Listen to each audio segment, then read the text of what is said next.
Hey guys, Fourpaws here, and in today's video we'll be talking about improving yourself with your main and or champion pool for solo queue.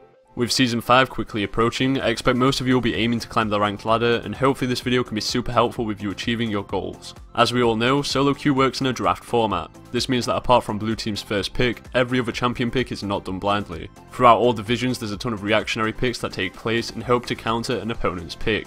So in example, if blue team first pick Zed, then purple team might send Lulu mid to help prevent his assassinations and soft counter his playstyle. It is simple and nothing new, however because so many people do pick reactively in champion select, with a little pre-planning we can abuse them. Throughout the explanation of this process I will be using Riven as an example, but obviously feel free to apply this to your chosen champion. So the first stage is preparing for what champion picks you realistically expect to see in an attempt to counter you. In this graphic on your screen, I'm showing you some champions that I've identified as potential go-to counters for Riven. 3 easy ways for you to identify your potential counters are using your personal experiences via playing the game, check out guides for your champion, or counter websites' recommendations against your champion. After picking out your hardest matchups, consider the following for each individual potential counter. I'll use the Riven vs Renekton matchup in my examples. Could you adapt your mastery or rune page to deal with that specific matchup? In example, Riven may choose to opt for a defensive mastery page and rune setup against Renekton as they seek to scale to mid game.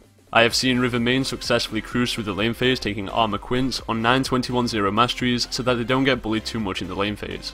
Consider adapting your itemization, especially your starting item. Riven players love to get away with starting a longsword 3-pot, however to consistently perform best in this lane, cloth 5-pot is the go-to start. Equally, sustain may be prioritized, an example rushing a Vamp Scepter rather than a Brutalizer to keep up with Renekton's sustain. And lastly, decide on what approach you want to take in the lane. Going ham is Riven's nature, as a kid does offer a great amount of dueling potential, however so does Renekton's, and when it comes down to it, Renekton has more sustain. So the optimal playstyle for this lane phase is playing passively, which is unusual of Riven, but as soon as Renekton blows some cooldowns and makes a big mistake, Riven players may go ham. Upon running through these 3 steps for each champion counter you expect to face, you'll now have an advantage over your typical solo queue kid. You'll be prepared, and after playing these matchups a few times you'll be more experienced than that guy who picks a champion he is not comfortable with just to try to cheese his lane phase. Ultimately you'll become more confident in playing your worst matchups and consistently performing better in them, thus improving your chances of winning the game.